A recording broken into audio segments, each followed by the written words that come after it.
তার আচরণ দেখে আরমান হয়তো আস্থার পরিস্থিতিটা বুঝতে পারল এবং উঁচু গলায় বলল, আমি কি বলেছি তোমার কানে যায়নি? এখনই এই মুহূর্তে কাপড় বদলে ফেলো। আমি জানি তুমি শাড়ি পরতে জানো না, তোমার মুখ দেখলেই সেটা বোঝা যাচ্ছে। আমি তোমাকে শাড়ি পরতে সাহায্য করে দিচ্ছি। আরমানের এই কথা শুনে আস্থার মনে জমে থাকা অনেক প্রশ্নের উত্তর যেন মিলল।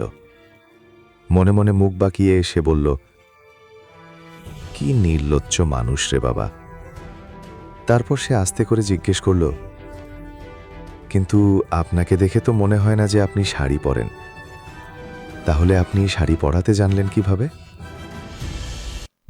আরমান বিরক্তি আর ঘৃণা ভরা দৃষ্টিতে আস্থার দিকে তাকালো, কারণ যত তাড়াতাড়ি সম্ভব তাকে আস্থাকে দাদাজির কাছে নিয়ে যেতে হতো।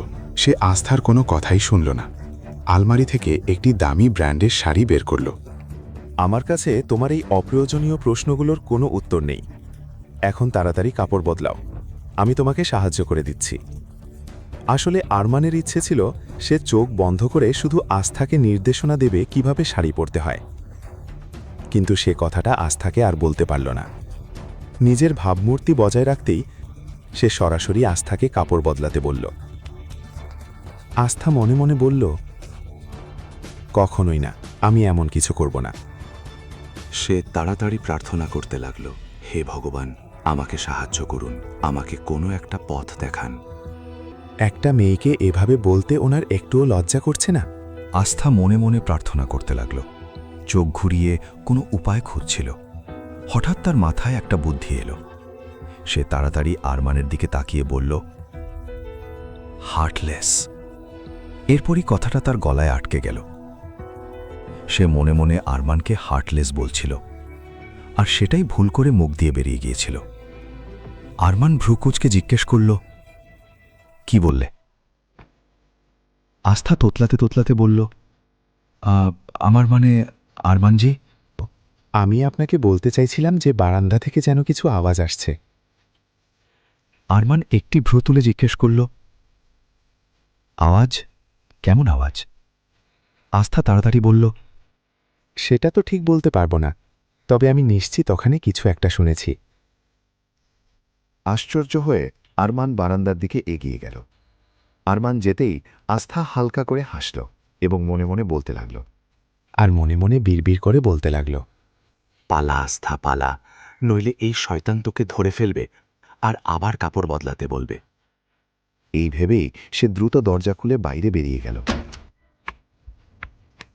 দৌড়ে সিঁড়ি বেয়ে নিচে নেমে সরাসরি দাদাজির পাশে গিয়ে দাঁড়াল। সে তখন হাঁপাচ্ছিল।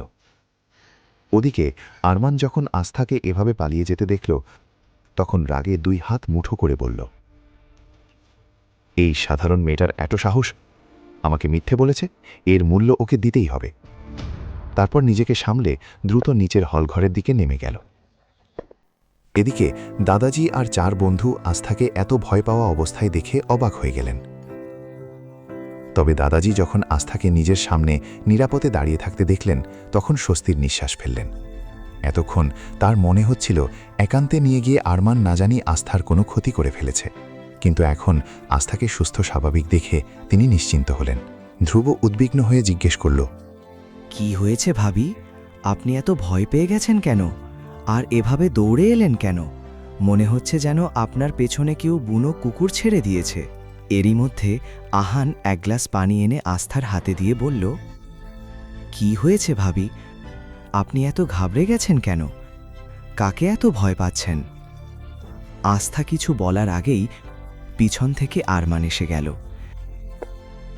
সে 2 হাত পকেটে ঢুকিয়ে শান্তভাবে দাদাজির পাশে এসে দাঁড়াল।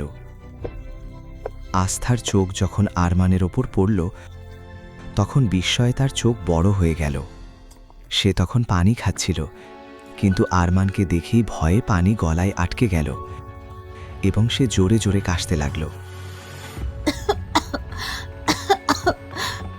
আরে ভাবি, আস্তে। বলতে বলতে আকাশ আর সুমিত আস্থার পাশে এসে দাঁড়ালো। পুরো কাহিনী এখনই শোনার জন্য ডেসক্রিপশনে ক্লিক করে ডাউনলোড করো পকেট এফএম অ্যাপ।